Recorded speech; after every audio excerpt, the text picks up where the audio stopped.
করেছি যে বিধি দ্বারা স্থাপিত ভারতের সংবিধানের প্রতি আমি অকৃত্রিম নিষ্ঠা ও আনুগত্য পোষণ করিব।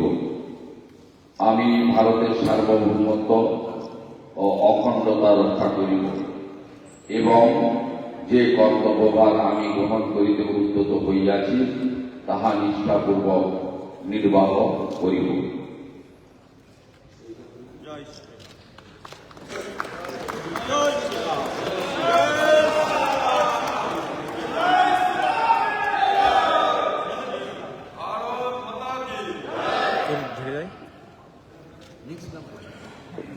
Now, may I request Sri Dilip Ghosh, Honorable Minister, as elected from 224 Kharagpur Sadar, to please make and subscribe and move for affirmation.